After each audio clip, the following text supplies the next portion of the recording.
विधानस्य धार्मिकस्य तदा खग ऊर्ध्वचिद्रेण गच्छन्ति प्राणास्तस्य सुखेन हि।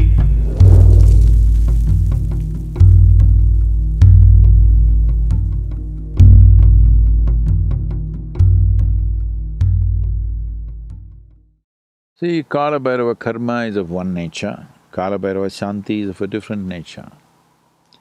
If you're talking about people who have been long dead means dead for more than 48 days or 90 days, they're dead, or let's say more than 9 months, they're dead.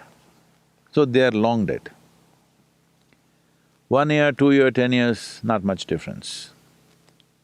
Beyond 12 years, beyond 11.5 years, beyond 4,356 days, there is a difference. Within that,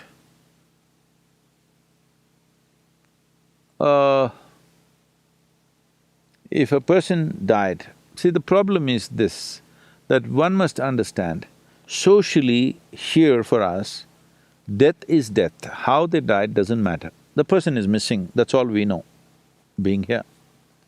But death is not the same thing for all, as life is not the same thing for all. So many millions of children are born every day.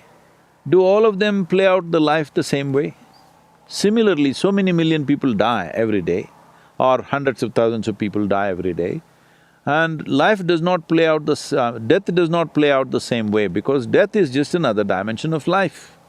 Similarly, as life does not play out the same way for every person, death does not play out the same way for every being, it all depends on how. So, Shanti is done more as a kind of an effort. If any help is needed, we want to provide that for our ancestors, for our forefathers, or our grandfathers, or fathers, or mothers, or whoever. What is the help that we are trying to provide? What can we do? It is like this. I'm continuing to use this analogy for quite some time because I think that's the best analogy we have found yet. It's like a bubble. See, in my personal experience, when you leave the body,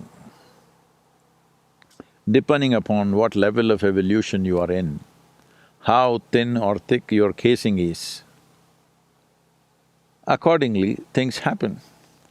If something is, let us say, your casing or your bubble is too thick, it cannot break, it will go to the river and bounce back. What is the river? River is a stream of energy, a kind of energy which is neither life nor death, but a completely different kind of energy, which, for lack of words, we can say a kind of energy which saves you, dissolves you, so it is called as Vaitarani in Indian tradition. Vaitarani means, it is a savior, one who is good at saving you. So what is the saving? It is not a physical river, it's a metaphorical expression, but there is a stream of energy.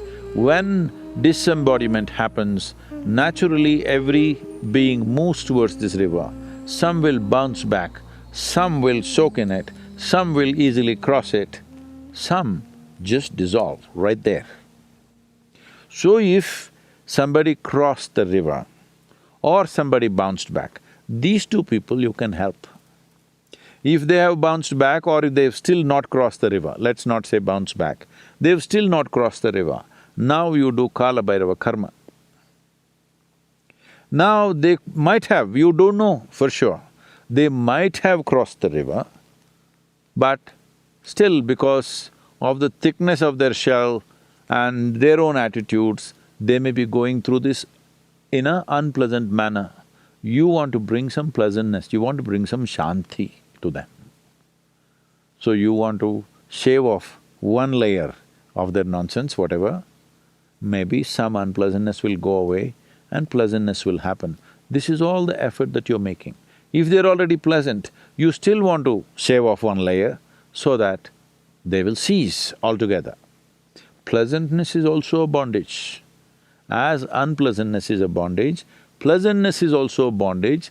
Unfortunately, with pleasantness, people take more time to realize that it's a bondage. With unpleasantness, very easily you realize it's a bondage. So, you're trying to bring some pleasantness, but for sure you don't know. Maybe your grandfather or whoever else has already dissolved, maybe there's nothing to do. You don't know, but you still do as a duty so that in case he needs it, in case somebody else…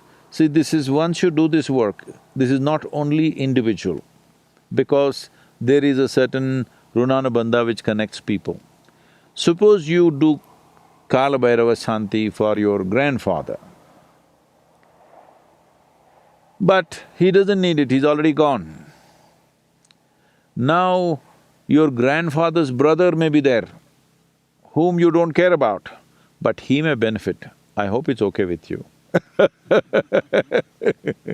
Because your grand-uncle benefited, maybe you didn't like him, I don't know what's the situation, but he may get helped. So people connected with that kind of runanubandha may get helped, somebody else who is not even your relative may get helped. So this has been kept as a culture that you must keep doing Kalabhairava Shanti. It doesn't matter whether your ancestors are hanging around there or not, we don't know.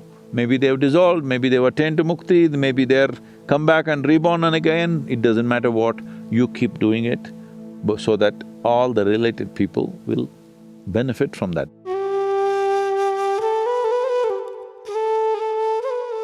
Pitrupaksha means… Pitru means doesn't just mean your father or your grandfather. Everybody who is the source of our existence is our Pitru. So you want that to happen to all the people connected. It doesn't matter, we like them, we didn't like them, we knew them, we did not know them, but all related people to whom we can do something, we do something.